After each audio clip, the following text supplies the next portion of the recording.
কিছুক্ষণ আগে হাতির হামলা দেখেছিলাম, এবার মাথা ভাঙায় নজর রাখবো। সেখানে আবার বাইসনের হামলায় দুজন আহত হওয়ার ঘটনা। ছবিটা দেখাই। মাথা ভাঙায় প্রেমডাঙ্গা, সেখানে বাইসনের তাণ্ডব। আহতদের মধ্যে একজনের অবস্থা আশঙ্কাজনক। রাজেশ রয়েছে আমার সঙ্গে টেলিফোনে, আরো বিস্তারিত জানবো রাজেশের কাছ থেকে। রাজেশ, কি অবস্থা? দেখো সোনিয়া, মাথাভাঙা 2 ব্লকের প্রেমেরডাঙ্গা সংলগ্ন এলাকায় কিন্তু আজ সকালে বাইসন হামলার ঘটনা ঘটে এবং দুজন জখম হন। তার মধ্যে একজনের অবস্থা আশঙ্কাজনক, তাকে নিশিগঞ্জ রুরাল হাসপাতাল থেকে কোচবিহারে রেফার করেছে। অপর আরেকজন আহত ব্যক্তি, তিনি নিশিগঞ্জ রুরাল হাসপাতালে চিকিৎসাধীন রয়েছেন। স্থানীয় সূত্রে যেটা জানা গেছে, যখন সকালবেলা এক ব্যক্তি বাইরে কাজ করছিলেন, আচমকা বাইসন তার উপর হামলা চালায় এবং তিনি গুরুতরভাবে জখম হন।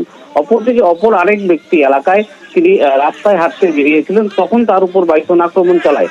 তবে বন দপ্তর সূত্রে জানা গেছে যে ইতিমধ্যে বাইসন থেকে ট্র্যাঙ্গুলেট করার কাজ করছে বন দপ্তর।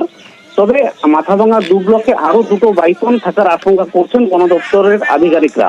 ইতিমধ্যে বন দপ্তরের বিভিন্ন আধিকারিকরা ঘটনাস্থলে রয়েছেন, পুলিশ প্রশাসন রয়েছেন, যাতে আর কোনো হতাহতের ঘটনা না ঘটে তার জন্য চেষ্টা করছে বন দপ্তর ও পুলিশ। বেশ, সকালে রাস্তা ঘুরতে গেছে, হ্যাঁ, ওই মানে বাইসা কয়টা ছিল? সেখন একটাই ছিল। আপনার চোট লেগেছে?